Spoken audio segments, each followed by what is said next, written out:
ഇക്കാലത്ത് ആരെ വിശ്വസിക്കാൻ? വല്ല മുക്കുകൊണ്ടും അയക്കും എന്തോ. അല്ല, അവൾ നല്ല കുടുംബത്തിലെ കൊന്നല്ലേ, അങ്ങനെയൊന്നും ചെയ്യില്ല. കൊള്ളാം, നല്ല സാധനം.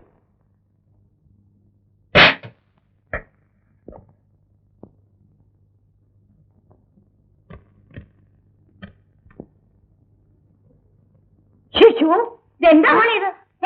നീ എന്തിനാ ഈ അടുക്കള ജോലിയൊക്കെ ചെയ്യുന്നത്? അതിനൊക്കെ ഇവിടെ ആളുണ്ട്, അല്ലെങ്കിൽ ഞാൻ ചെയ്യും. അത് കുമാരാ, കൈയൊക്കെ അഴുക്കായി. കുമാരാ, മോളെ കൊണ്ടാണോ ഈ ജോലിയൊക്കെ ചെയ്യിപ്പിക്കുന്നത്? അല്ലാതെ ഞാൻ വേണ്ടെന്ന് പറഞ്ഞു. മതി മതി മതി, ഒന്നും പറയണപ്പോ. കൈ മുഖം ഒക്കെ അഴുക്കായി. വാ, അമ്മ കഴുകി തരാം. വാ, മോൾ എന്തിനാ ഈ ജോലിയൊക്കെ ചെയ്യാൻ പോകുന്നത്? പറഞ്ഞാ പോരെ, അമ്മ ചെയ്തു തരില്ലേ? ഇനി വേഗം ഈ ജോലി ഒന്നും ചെയ്യരുത് കേട്ടാ.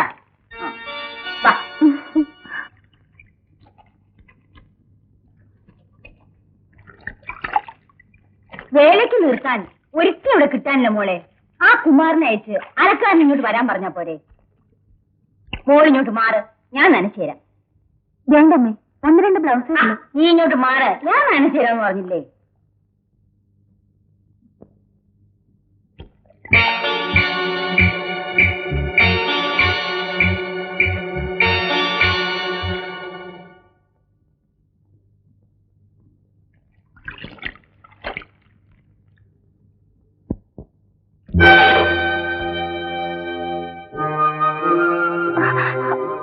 അയ്യോ, എന്താ വിളിയത്? അയ്യോ അമ്മേ, ഞാൻ എന്താണ് ചെയ്ത്?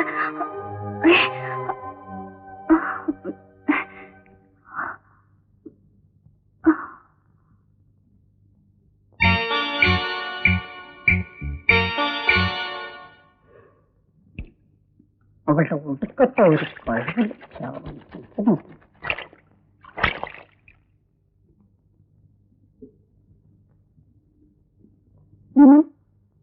എനിക്കൊരു അബദ്ധം പറ്റി. അമ്മ എന്റെ ബ്ലൗസുകൾ നനച്ചിടുമ്പോ ഞാനിതെല്ലാം കൂടെ കൊണ്ടുവന്ന് അമ്മയുടെ മുമ്പിൽ ഇട്ട് കൊടുത്തു. എന്നിട്ട് നിനക്ക് എന്ത് പറ്റി മോളെ? അമ്മേ, എന്നോട് ക്ഷമിക്കൂ അമ്മേ, എനിക്കൊന്നും അറിഞ്ഞൂടാ. ആരോ എന്നെ കൊണ്ട് ചെയ്യിക്കുന്ന പോലെയായിരുന്നു. സത്യം പറഞ്ഞാൽ എനിക്കും അങ്ങ് വല്ലാതെയായി. ഇവളുടെ വീട്ടിൽ വേലക്കായുണ്ടായിരുന്നല്ലോ, ആ ഓർമ്മയിൽ ചെയ്തതായിരിക്കും. ചിലപ്പോ അങ്ങനെയായിരിക്കും. അമ്മയെ തെറ്റിദ്ധരിക്കരുതേ. അമ്മയ്ക്ക് ഒരു പരിഭവമില്ല മോളെ.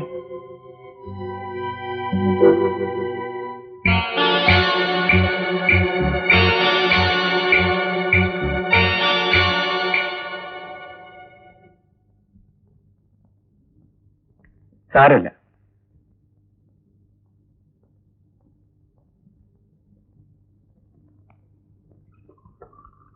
അമ്മയെ കാണുന്നില്ലല്ലോ. അവൾക്ക് എന്തോ വിശപ്പില്ലെന്ന് മോളി കിടക്കുക.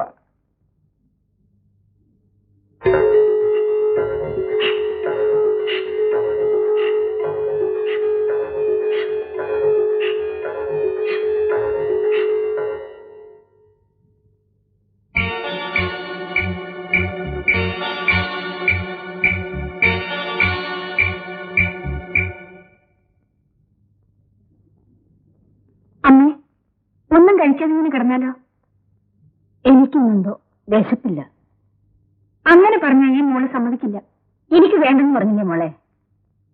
അമ്മയോട് പിണക്കാണോ? മോൾ എന്തൊക്കെയാ ഈ പറയുന്നത്? ഇത് ഉപ്പുമാവാ, അമ്മയ്ക്ക് ഇഷ്ടമല്ലേ? അച്ഛനെ കുമാരന്റെ ഭാര്യ ആയതുകൊണ്ടാണോ? അമ്മ വിഷമിക്കണ്ട, നാളെ മുതൽ ഈ മോൾ എന്നെ പാചകം ചെയ്തു തരാം. കഴിക്കൂ അമ്മേ. എനിക്ക് വേണ്ടെന്ന് പറഞ്ഞില്ലേ? പഞ്ചസാര ഇടണോ? പാലൊഴിക്കണോ? അച്ഛനെ കഴിക്കാൻ കഴിക്കാതെ വിടില്ല. കഴിക്കാൻ കഴിക്കാനാ പറഞ്ഞത്. എനിക്ക് വേണമെന്ന് ഞാൻ പറഞ്ഞില്ലേ? കഴിക്കാനില്ല. കഴിക്കാൻ. അയ്യോ, കഴിക്കാൻ. എനിക്ക് വേണ്ട. കഴിക്കാതെ വേണ്ട.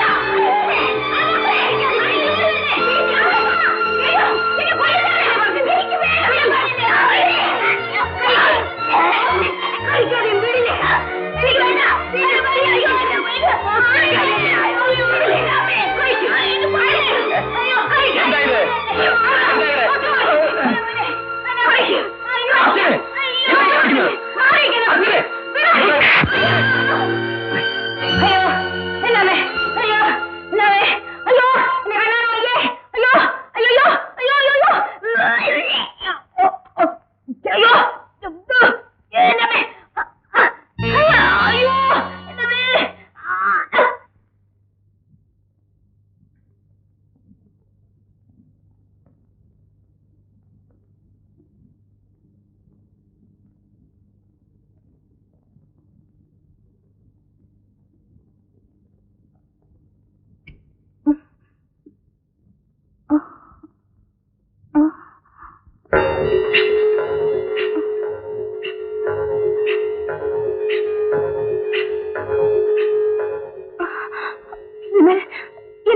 തോന്നി? അയ്യോ, ഞാൻ എന്തൊക്കെയാ ചെയ്തത്? ആരെ എന്നെ കൊണ്ട് ഇതൊക്കെ ചെയ്യിക്കുന്നത്? അമ്മേ, ഈ പാവിയോട് ക്ഷമിക്കൂ അമ്മേ. എനിക്കൊന്നും അറിയില്ല, സത്യമായിട്ട് എനിക്കൊന്നും അറിയില്ല.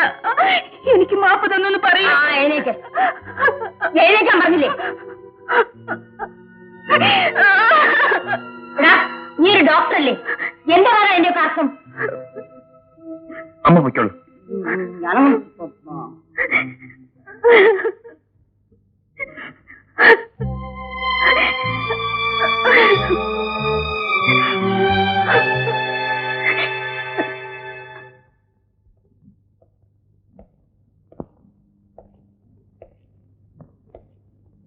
സാർ, ആ കേസ് റീഓപ്പൺ ചെയ്തിട്ടുണ്ട്. അനുകൂലമായ കുറെ തെളിവുകൾ ശേഖരിച്ചിട്ടുണ്ട്. 3-4 സാക്ഷികളെ കിട്ടിയിട്ടുണ്ട്. സാർ,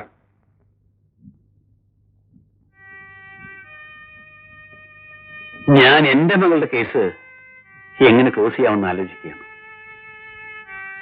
അവിടെ അവളൊരു പ്രശ്നമായിരിക്കുകയാണ്. അവളെ രാധയുടെ പ്രേതം ബാധിച്ചിരിക്കുന്നു അത്രേ. പ്രവൃത്തികൾക്കൊക്കെ പകപോക്കലിന്റെ സ്വഭാവമാണെന്ന്.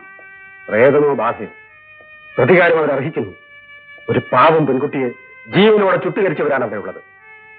അർച്ചനയുടെ ജീവനും അവിടെ രക്ഷയുണ്ടാവില്ല. രാജേന്ദ്രൻ സാർ, അവളെ ആ വീട്ടിൽ നിന്നും വിളിച്ചുകൊണ്ട് പോകണം സാർ. കൊലയാളികളെ ഞാൻ വിളിച്ചിട്ട് കൊണ്ടുവരുമ്പോൾ അർച്ചനയ്ക്ക് ആ വീടുമായുള്ള ബന്ധത്തിൽ നിന്ന് അകന്നു നിൽക്കുകയും ചെയ്യാം. രക്ഷയില്ല. ഞാൻ ഇപ്പോഴുള്ള ഫോണിൽ സംസാരിച്ചു. അവളെ കൊണ്ടുവരാൻ ഒരിക്കലും ഞാൻ അങ്ങോട്ട് ചെല്ലരുതെന്നാണ് അവൾ പറഞ്ഞിരിക്കുന്നത്.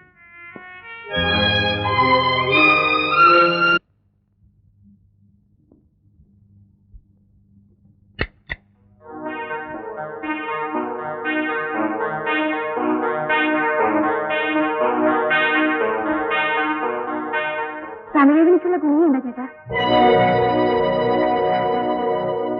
ഗുളിക തലവേദനയ്ക്ക്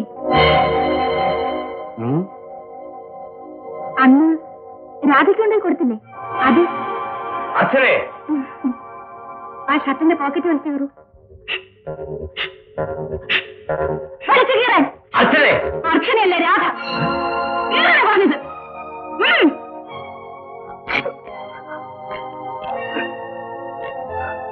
എന്റെ സാരി അഴിക്ക്.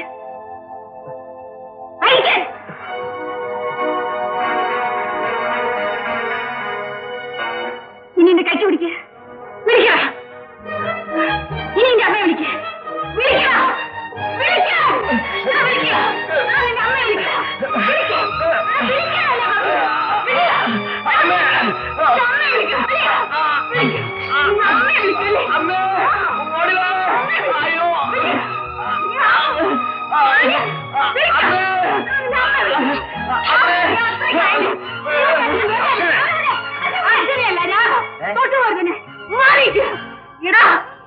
ഇപ്പൊ പറയടാ, പറയടാ, പറയടാ, ഇപ്പൊ പറയടാ. അന്ന് കൈ പിടിച്ചതാര്? സാരി അഴിച്ചതാര്? പോക്കറ്റ് വിളിച്ചേറിയതാര്? അതും ഞാൻ.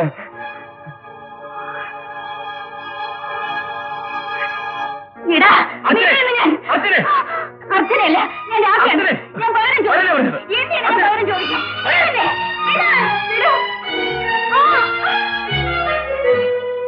രാധയാണ് പോലും പ്രേതബാധ. നീ ഈ കളി തുടങ്ങിയപ്പോൾ എനിക്ക് മനസ്സിലായിരുന്നു ഇതിന് ഭ്രാന്തെന്നാ പറയുക. അത് മുഴു ഭ്രാന്ത്. രാധ ആത്മഹത്യ ചെയ്താണ്. കോടതി വിധിയിലുണ്ട്.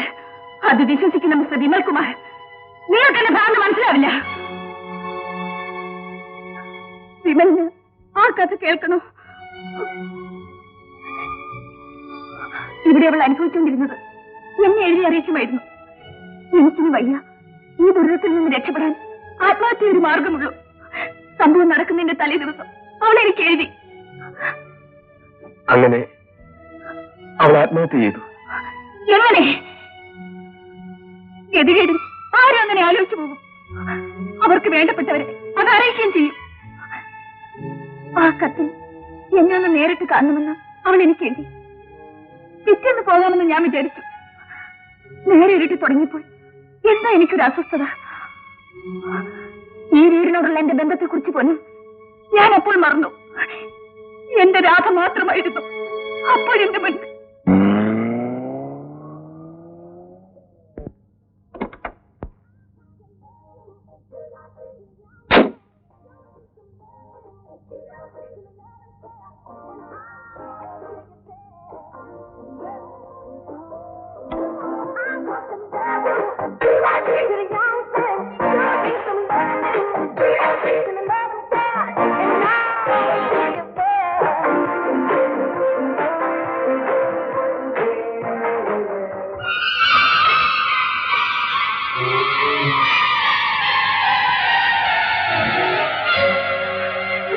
ജീവനോടെ എന്റെ കൂട്ടുകാരി എന്റെ അനിയത്തി കത്തിച്ചാമ്പലാവുമ്പോൾ കൊലപാതകം ആത്മഹത്യയാക്കുന്ന നാടകം കളിക്കായിരുന്നു ഈ വേദവന്.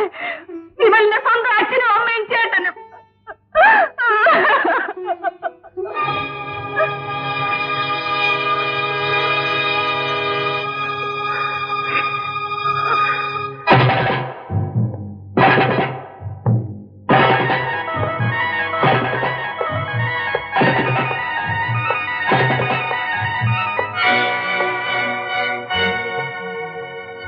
അമ്മേ,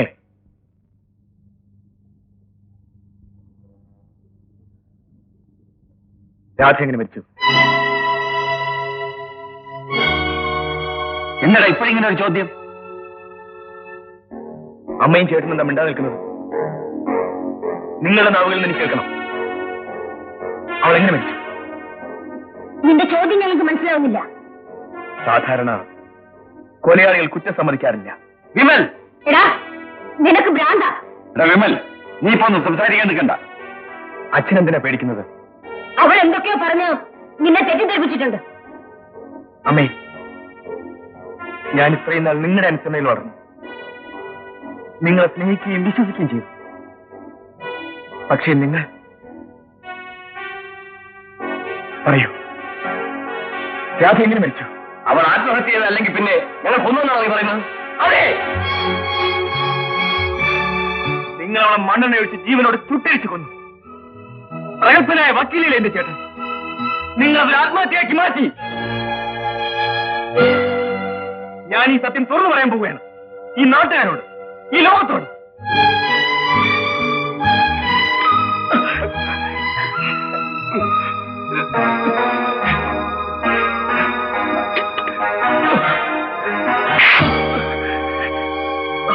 ഇനി എന്റെ അടുത്തേക്ക് വരരുത്. നമ്മുടെ കണക്ക് തെറ്റും. ഓർക്കുന്നുണ്ടോ ചേട്ടൻ എനിക്ക് തന്നത്? ഞാനത് തിരിച്ചു തന്നു. ഇനി നമ്മൾ തമ്മിൽ ഒരു കടവുമില്ല.